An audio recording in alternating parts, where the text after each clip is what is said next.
पे उर्दू पढ़ाने को अगर समाजवादी पार्टी ने कहा कि उर्दू पढ़ाओ या उर्दू को मान्यता दो, तो ये बोलते हैं कि उर्दू पढ़ने से लोग कटमुल्ला बन जाते हैं, लोग मौलवी बन जाते हैं। मैं आप इनसे ये कहना चाहता हूँ कि मुंशी प्रेमचंद जो हमारे बहुत पुराने साहित्यकार थे, उन्होंने मदरसे में तालीम हासिल की, उन्होंने उर्दू पढ़ा, उन्होंने अरबी पढ़ा, तो क्या वो मौलवी बन गए थे? क्या वो कटमुल्ला बन गए थे? ऐसे ही मदन मोहन मालवीय जो हमारे हिंदुस्तान के बहुत ही मानवीय हस्ती थे, उन्होंने मदरसे में पढ़ा, तो क्या वो कटमुल्ला बन गए थे? क्या वो मौलवी बन गए थे? इसी तरह से राम मोहन राय, उन्होंने उर्दू पढ़ा, उन्होंने अरबी पढ़ा, तो क्या वो कटमुल्ला बन गए थे? क्या वो मौलवी बन गए थे? मैं यहाँ से कहना चाहता हूँ कि सरदार भगत सिंह जो शहीद आजम है हमारे देश के, वो उर्दू में खत लिखा करते, उर्दू पढ़ा करते थे, तो क्या वो कटमुल्ला और मौलवी बन गए थे? मैं यहाँ से एक बात बोलना चाहता हूँ, योगी आदित्यनाथ जी, अगर आप भी उर्दू पढ़ लेते तो शायद आपकी जबान में थोड़ी सी मिठास होती, ये जो कड़वाहट है नफरत की, ये कम हो जाती। आपको बिल्कुल सबक लेना चाहिए इन चीज़ों से कि आप हिंदी और उर्दू को अलग कर रहे हैं। मैं यहाँ से आपको एक बात बोलना चाहता हूँ योगी आदित्यनाथ जी, कि उर्दू और हिंदी एक दो सगी बहनों की तरह है, जिसे आप अलग नहीं कर सकते। मैं यहाँ से दावे के साथ कहता हूँ, आप अगर कोई अपना भाषण देते हैं, कोई बात करते हैं, तो उसे आप बिना हिंदी और उर्दू के समागम के बिना बोल के दिखाइएगा, मैं मान जाऊँगा आपको।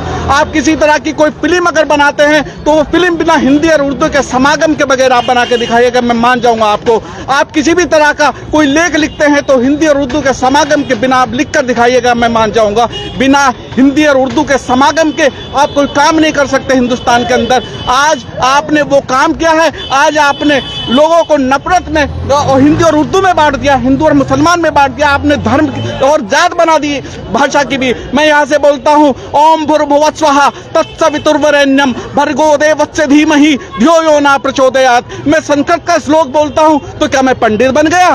क्या मेरा धर्म भ्रष्ट हो गया?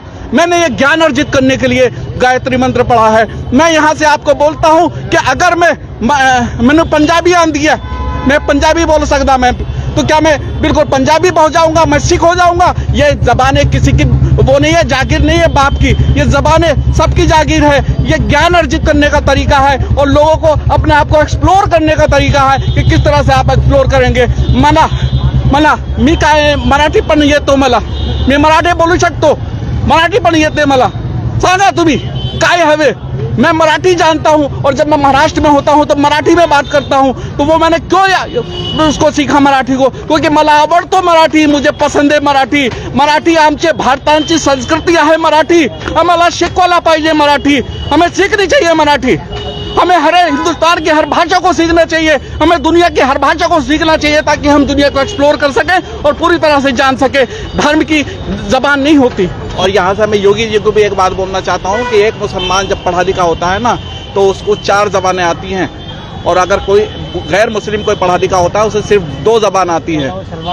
हाँ, और एक चीज़ और बताना चाहता हूँ मैं योगी जी, कि यहाँ पर देखो, एक मुसलमान पढ़ा होता है, उसे हिंदी का ज्ञान होता है, उसे इंग्लिश की नॉलेज होती है, उसे उर्दू मालूम होती है, और उसे अरबी आरिफ होती है, मतलब पता होता है अरबी का। वो 4 ज़बानों को माहिर होता है। वो आपकी तरह से शलवार को सलवार नहीं बोलता, वो आपकी तरह से मिजाज को मिजाज नहीं बोलता। अगर आप भी उर्दू पढ़े हुए होते तो आपकी ज़बान में भी शीरी होती और आपकी ज़बान में भी सलासत होती और मिठास होती। हाँ।